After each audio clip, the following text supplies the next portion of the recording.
Hi, welcome to Business Matters, a program that highlights Springboro businesses. I'm Maureen Russell-Hodson, and today we are talking with Will Bach. He is the Chief Executive Officer of Midwestern Wealth Management. And so nice to have you here today, Thank Will. you. Thanks for stopping by. Yeah, well, and what a gorgeous building that you are in. You've been here for 3 years, you said, right? Yep, 3.5. Okay, and you provide investment services? Correct. Okay, tell us about what you do. Well, we have two variations of it. One is we call it the private client side. We do retirement plans, 401ks, rollovers, things like that. Detailed financial planning, as intricate or not as folks need it. Some folks, it's more simple. You need to just keep working and keep your nose to the grindstone and save money in 401ks and things like that. And other folks are more at the end of their journey than ready to live on the money. And so we're working with folks from all age ranges from that. And I know you are a certified financial planner, CFP. So what does that mean? So CFPs, you've got the old-fashioned stockbrokers, and brokers are the ones that sell you a stock, charge you $100, and whether the stock goes up or down doesn't matter to them. They made their $100. And then there are investment advisors, which are people that manage money, but they cannot charge a commission. And then a CFP is a certified financial planner, and they tend to be held to the highest standards. We are fiduciaries. So as a CFP, I have to act in a fiduciary capacity, meaning I have to act in a client's best interest at all times. So regardless of, it's always acting in the client's best interest, essentially. So it's kind of it's just a higher standard advisors are held to, and frankly, it's a difficult test. So you've been here, as we said, in this building. It's 550 South Main Street, right? You're right in downtown Springboro. And you seem to be drawn to older, maybe historic buildings. Right, yeah. So this is 100 years old this year. So we're celebrating was it the centennial? Mm-hmm. Yeah, centennial. Maybe centennial, yeah. The centennial. So 100 years old, and it just has character. I mean, you've got brick walls and open exposed, ceilings. And when you moved in, though, it wasn't like that. It was a big open room, and so it was so the history of the building is it was built in 1919 on the grounds where they tore down the Malin Wright house, which was one of the founders of Springboro. So they tore the house down, and that house was on the Underground Railroad. Tore it down. Henry Ford built this along with numerous other substations throughout the Midwest as repair shops for the Model Ts. Wow. So rather than hauling your car back up on the dirt roads back then to Michigan, you had little repair stations. And so this was one of those. And it was that until I think the 50s, it became a city school bus garage.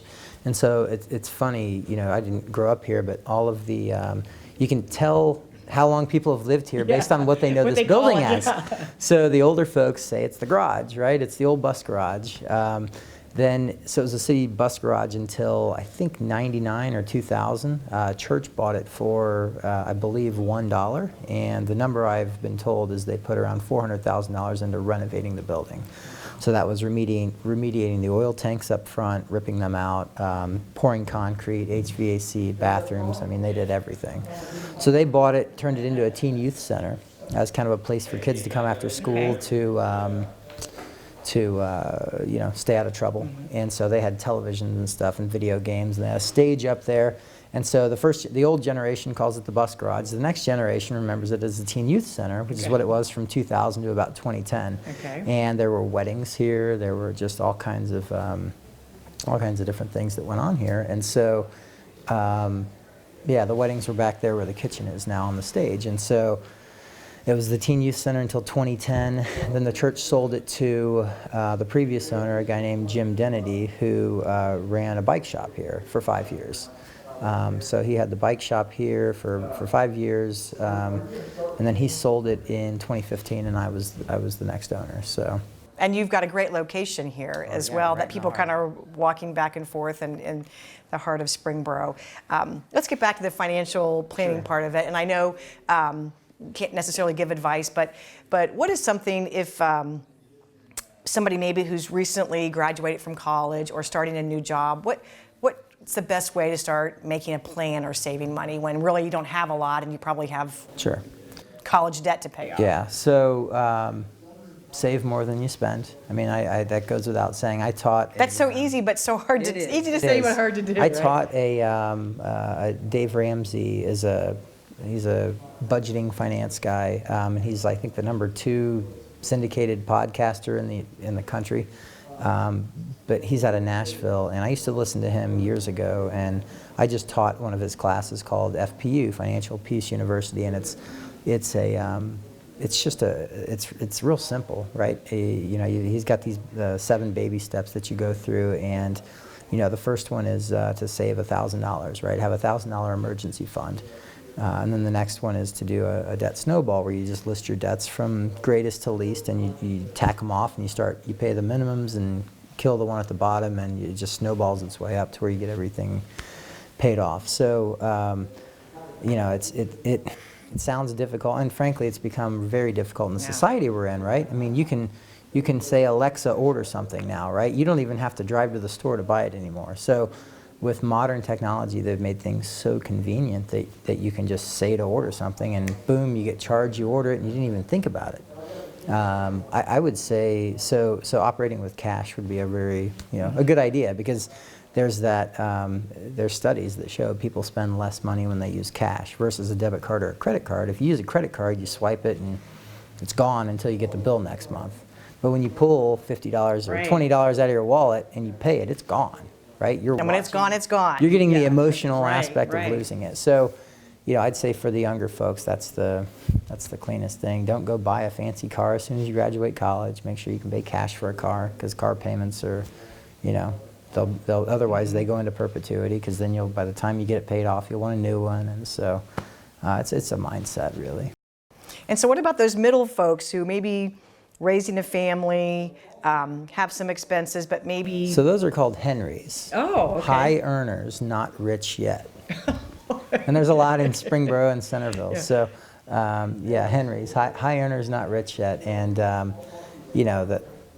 people that make a lot of money, but they're also living, a good life, but at the same time, it's usually, it's costly. So, if you've got young kids, you need to make sure that if something happens to you, you have enough income for the other parent to raise the child on, which usually means life insurance.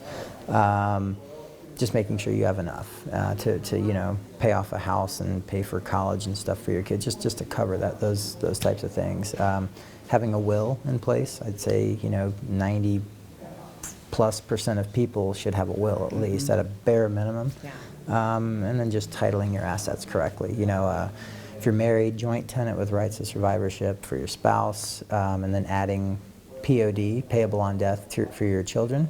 So that way, if you and your husband, pass, your children, if they're adults, would have access to your bank account to pay for funeral expenses and stuff like that. Well, I want to talk about your career prior to this career, sure, because it's really interesting. You're originally from the Indianapolis area, right? And you were a police officer. I was. For a period of time. Yeah.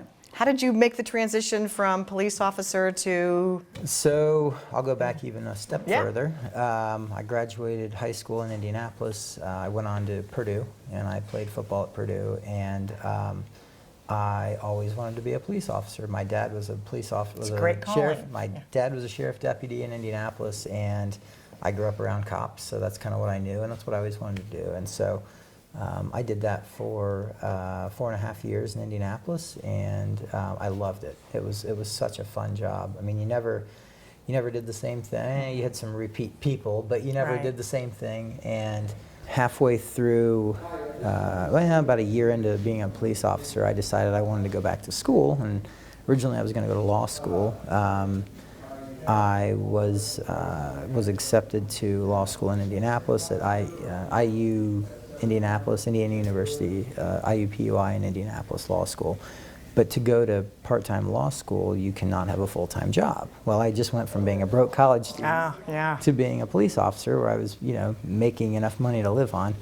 And I didn't want to go back to being a broke college. It's kind of like I had a taste of the apple, and I didn't want to let go of it, Yeah. So, so I said, well, okay, law school's out. So I decided to go back and get an MBA in finance, and from there, that's kind of how I transitioned into the investment industry. Was halfway through my MBA, I decided to get my investment license, and Right as I finished my MBA, I was studying for the CFP, and I'd started doing this part-time in Indianapolis for a guy, a small office, kind of like this office, a smaller office. So I started doing that in 2008, part-time, and then by the end of 2009, I decided I wanted to give this a try full-time, and so I've been doing this for 10 years now. All right, so that you were in Indianapolis, and then how did you end up in good old Springboro? So when I was going to go into the investment industry, I had offers to work in either Indianapolis, Cincinnati, or Dayton, and my wife is from Miamisburg, and so she wanted to be closer to her family. And so Understood, yeah. So we moved here, and my parents, I'm from Indianapolis, my parents were moving to Texas when they retired. So I knew they were going to be leaving, and so it made sense to come here to have family close for the eventuality of having kids. So I have a 7-year-old daughter and a 5-year-old son. They are presently, my son will be in kindergarten, my daughter will be in 2nd grade. Oh, exciting times come school, okay. So they go to Bishop Leibold in Miamisburg, the parochial school. But my daughter plays Springboro basketball. My son is going to be playing flag football this year, which I'm going to get to coach. Uh-huh. And I coach my daughter's basketball team as well. So yeah, they have friends in the neighborhood. They have friends in sports, and so eventually they'll go to Springboro as they get a little older, and they will they'll have friends from their sports and the neighborhood. So it'll be should be a good smooth transition. Well, I'm wondering if you'll play our Springboro Fast Five. You ready for that? Sure. Okay, so quickly, just give us the first answer that comes off the top of your head. If I weren't a financial planner, I would be? With no kids, I would be a bartender in the Caribbean islands somewhere. Let's do it. Sounds good. The business climate in Springboro is? Downtown Springboro, I think I'm one of the few male business owners down here. So there's a lot of female business owners here, which is great. Yeah, but up if you go up Main Street, there's a lot of women owners here, and frankly, I think the business climate's favorable. There you go, very favorable. Very nice. Okay, the best thing about Springboro is? Wow, that's a great one. There's a lot of great things, but you're asking me for one. Oh, I'll let you. I'm gonna put a plug in. I'm gonna say the mayor of Springboro is the best aspect of Springboro. Very nice. I would say Heatherwood's. He's just hitting a home run here. That's right, Heatherwood. It'd be Heatherwood, my 1B. Oh well, my next question was my favorite place in Springboro is? Heatherwood. Other than here. Okay, your great business office. That's right. And then finally, let's bring it home. One word that describes Springboro is? I'm going to reuse the word Henry. High earners, not rich yet. Okay. So it's a very affluent area. But I've been here 10 years now, and I would say Oakwood tends to be the old money, right? A lot of the old money that's been passed down. Springboro seems to be a little more of a transient community. There's some staples of folks that have been here for a long time, but a little more of a transient community of high earners that are not rich yet. So from a financial planner, that's what pops in my mind. I hear you. So for folks who would like to stop by maybe for breakfast on a Friday or to get more information, tell us where you're located and how to get in contact with you. So 550 South Main Street. We're on the corner of Mill and Main Street. We have breakfast every Friday at 7:30. It's very casual. And how about giving us your phone number and website? Oh, sure. 937-557-3200. And mwm.financial is the website. Okay, well, it's been a pleasure chatting with you, getting to know you a little bit. We're glad that you're part of our Springboro community. Well, thank you for having me. Yeah, and I'm sure we'll see you around. I'll be here. You'll be, and we'll come in for breakfast That's on it. Friday. Open invite. That's going to do it for this episode of Springboro Business Matters. For more information, you can always visit our website, ci.springboro.oh.us. Thanks for watching.